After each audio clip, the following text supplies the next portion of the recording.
Let's do a little boss fight while we're here. Sure, why not? I'm totally gonna die. I'm so not ready for this. Hello, dear viewers. So I did a little more telling than showing in my last episode, my initial hard mode guide. I thought I would show you a little bit of my progress in some of the things that I was talking about, such as particularly separating the corrupt from the uncorrupt. So you can see here I did do a bit of what I was talking about, where I've dug across some of the line between what's been corrupted by the now spreading corruption and what has not yet. And again, you can see here, like, the snow does not get corrupted, but the ice does. So I've kind of separated the two a bit, or at least kept enough space. You can see there's uncorrupted ice over here. I do recommend, if you're going to try to do this, you probably want to use a map viewer, such as Terra Firma, which I covered in another episode, or T-Edit is another one, because you can highlight the blocks. You can highlight and see exactly what's corrupted and not corrupted. Like I went, I've got actually on my screen, on my second screen here, I have a copy of a little map that I made highlighting the purple ice, it's called, so that I can see exactly how far it's spread. So over on the left side of this, you know, I've kept enough distance. As I say, it's basically 4 blocks you need between the two, so that the corrupted stuff can't spread to the uncorrupted. And that way, you know, this is obviously my snow biome, so I can keep some uncorrupted snow biome here. Now, that in itself is not that important. Actually, a big part of the importance of doing this whole thing, and what my advice to you is to first protect your, you know, spawn area, if that's important to you. If you've got like a NPC village set up, protect that first, because if the corruption gets to your actual village where your NPCs live, or wherever it is that your NPCs live, they'll move out actually. So you don't want to lose your NPCs, and you don't want to lose some of the stuff that goes along with your special little spawn area. So that's actually my focus right now, which is why I went to the inner edge of the corruption, because of course, again, it starts from the underworld or hell in a V. So this is the V that's going up to the right, which is the corruption, and in mine it's to the left is the hallo. Now, speaking of which, the hallo or the corruption seem to spread particularly quickly through sand, actually. So I have my desert biome is almost completely taken over by the hallo already. Like, that's been happening really quickly. Yeah, I hate those guys. I'm just gonna get out of there. Okay, so yeah, so this is exactly what I'm protecting right here, my little NPC village. And I'm gonna have to go to the other side and protect it from the hallo as well. Eventually, I think I will hopefully go to the effort of protecting the other side of both of those zones as well. But yeah, why don't I run over and quickly show you what I'm talking about. If I go over to this side, we're going to go see the corruption area, and it's spread almost entirely through that little desert area. I haven't actually been playing a whole lot, which is why I'm just doing this other episode now, and why I'm just keeping to, you know, relatively basic stuff still. So even with just a little bit of playtime, it's already spread through like the little desert area that was over here. So let me show you. Uh-oh. Am I running into a surprise boss fight? I might be. It says I feel vibrations from deep below. I don't know. Anyway, speaking of which, I've also hearing weird noises, so there's that. But yeah, speaking of which, I've collected some of the items for the mechanical boss fights, which are the first boss fights that you get. Oh, that's just the mummies groaning. Yeah, so you can see it's actually corrupted straight to the edge of that little area of desert, which is not my main desert biome, but it's already spread right to there. So this whole little mini desert is already corrupted. And let's go to the other side. So you can see just how quickly, like, again, I've barely played since I came into hard mode, and yet it's already spread through the sandy areas. It seems to spread through not just the sand, but even the hardened sand in the desert biome below the surface. Again, I was looking at the map editor, and it showed me that. So the other thing I'm gonna, yeah, you can see right this side. Oh yeah, it is. It's the destroyer. All right. I'm totally unprepared for this, but this will be fun, right? Okay. So let's do a little boss fight while we're here. Sure, why not?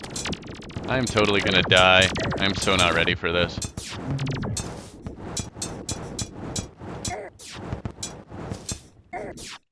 Yeah, totally dead. I need to get my new armor, obviously. You know, starting into hard mode is almost in some ways like starting over. Oh yeah, so that was the hallo, actually, sorry. Yeah, and I don't think he's still going to be there when I go back. So I'll do that boss fight later when I'm a little more prepared. But starting the hard mode is a little like starting over. You need all new equipment, and like at the beginning of the game, it's hard to actually get everything. See, it's already switched into hallo stuff like well before I got over here, because under this, see, there was this chasm which stopped it spreading right here. But underneath this, it's actually spread even further, and I haven't even gone down there. So let's go down there and have a quick look. So yeah, this is like underground hallo, but it's also the desert, so it's hallo desert, I guess. So you can see, like, it's spreading through here very rapidly, actually. So I'm gonna have to protect this side as well. Oh, and here's a wraith, which is one of those things released when I was destroying the altars, and I did destroy several. Actually, I did destroy 9, just like I said I was going to. So yeah, it's spreading through there. It's spreading everywhere. And it's a bit of a problem because, well, I don't think it's that big a deal if the hallo spreads to your, you know, little NPC zone, but the corruption for sure is a big deal. And even the hallo, like, I mean, you have harder enemies when you're in the hallo and stuff like that. So I'm probably going to try to dig down and protect that side from the hallo as well. And of course, it'll spread all through the underground on both sides. So I'm kind of protecting like my inner zone first, and then I'm gonna, you know, try to protect the outer zone. And I also found the wizard, which I didn't bother to read up on the requirements. I don't know if it's just a hard mode thing that once you're in hard mode you can find the wizard. But yeah, he was sitting right here. He was bound up in ropes.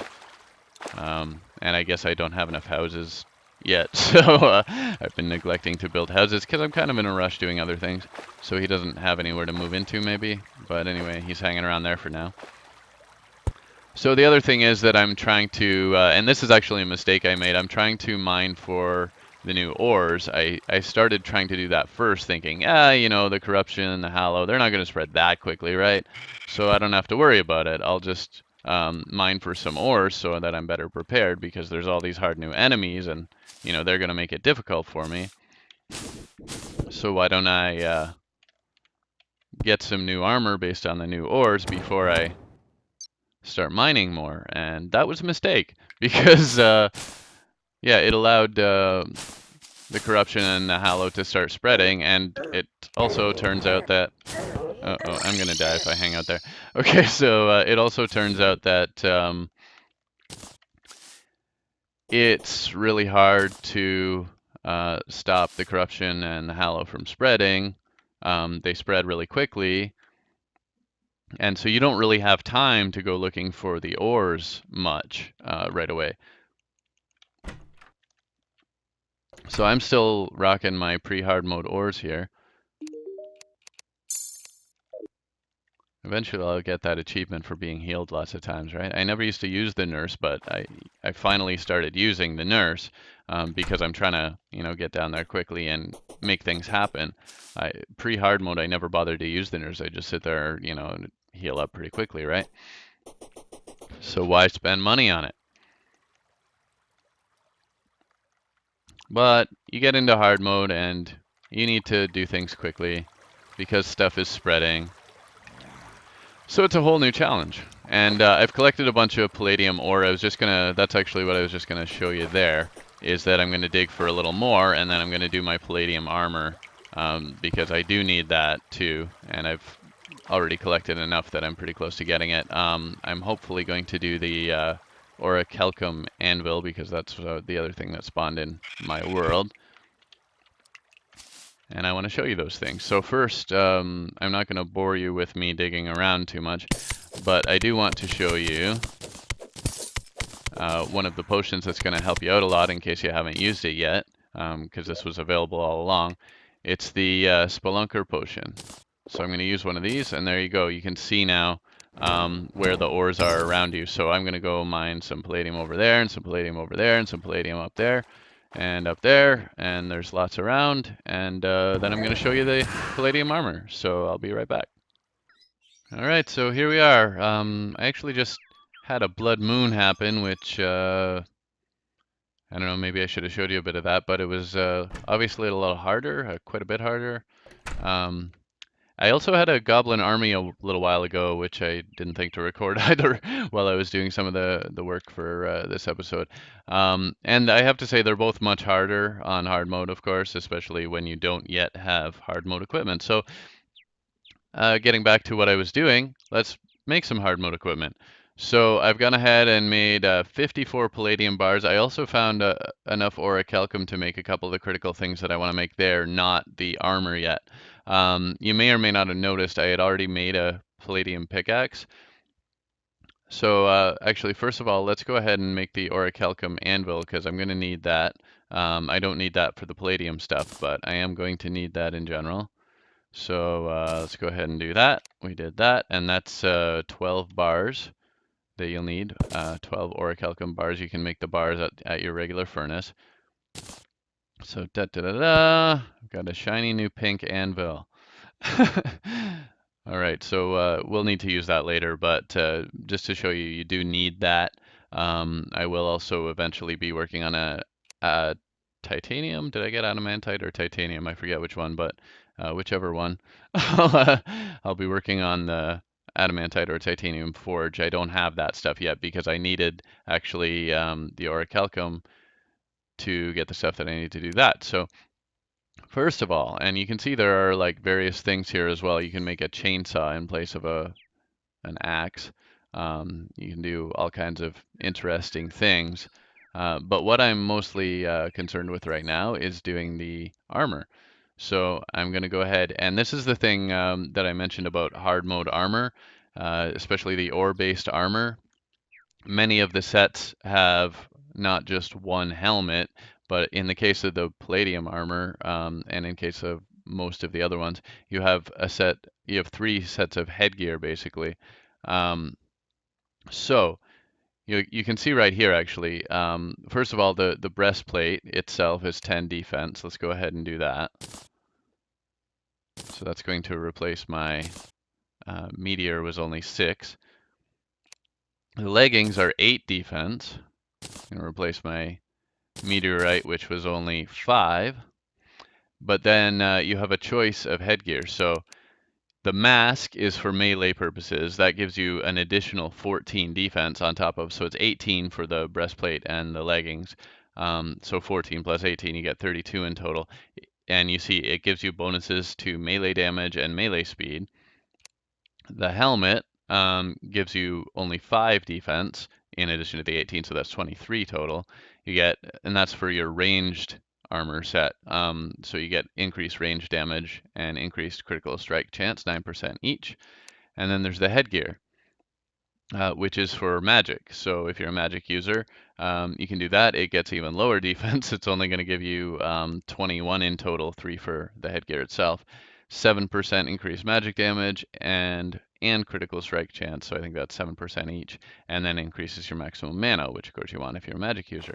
So I'm going to go ahead and make all 3. Maybe given my experiences with getting smashed around a lot in hard mode, I'm going to go ahead and do the melee one first. I'll try that by default. Oh, you know what? I thought I had made enough bars. Oh, right, I needed more bars to make all 3. So, well, that's that. You know what? I've got the ore.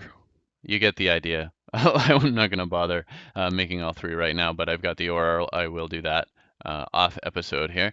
The other thing I wanted to make, though, you can see I've got a bunch of orichalcum stuff, and just to give you a preview, again, you have a choice of three things for your head.